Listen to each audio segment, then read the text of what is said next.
సుప్రీంకోర్టులో ఏపీ ప్రభుత్వానికి ఊరట దక్కింది. తిరుమలలో ప్రసాదం కల్తీ నెయ్యి వ్యవహారానికి సంబంధించి అత్యున్నత న్యాయస్థానం కీలక తీర్పు ఇచ్చింది. గత కొద్ది రోజులుగా ఈ నెయ్యి కల్తీ వ్యవహారానికి సంబంధించిన వివాదం రగులుతూనే ఉంది. సిబిఐ నేతృత్వంలోని ప్రత్యేక దర్యాప్తు బృందం విచారణ కూడా చేపట్టింది. ఛార్జిషీట్లో స్పష్టమైన ఆధారాలు సమర్పించింది.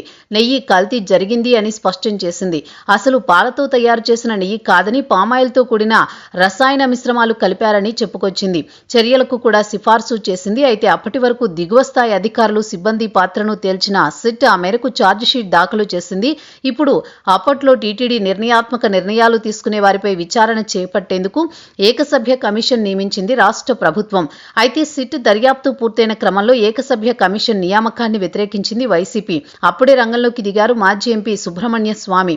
ఆది నుంచి వైసీపీ విషయంలో సానుకూలంగా ఉండే సుబ్రహ్మణ్య స్వామి ఈ ఏకసభ్య కమిషన్ నియామకాన్ని సవాల్ చేస్తూ అత్యున్నత న్యాయస్థానంలో పిటిషన్ దాఖలు చేశారు. దీనిపై విచారణ చేపట్టిన భారత అత్యున్నత న్యాయస్థానం చీఫ్ జస్టిస్ సూర్యకాంత్ ధర్మాసనం ఎదుటకు ఈ పిటిషన్ రాగా మాజీ సీఎం సుబ్రహ్మణ్యం వేసిన పిటిషన్ను కొట్టివేసింది. సిట్ దర్యాప్తుతో పాటు ఏకసభ్య కమిటీ కొనసాగుతుందని తేల్చి చెప్పింది. జస్టిస్ జోయ్ మాల్వా బాగ్చీతో పాటు జస్టిస్ సూర్యకాంత్ ఈ పిటిషన్ను విచారణ చేపట్టారు. రాష్ట్ర ప్రభుత్వం ఏర్పాటు చేసిన ఏకసభ్య కమిటీ ఓవర్ లాఫింగ్ కిందకు రాదు, పరిపాలనాపరమైన లోపాలు గుర్తింపునకు ఏర్పాటు చేసింది అని తేల్చి చెప్పింది.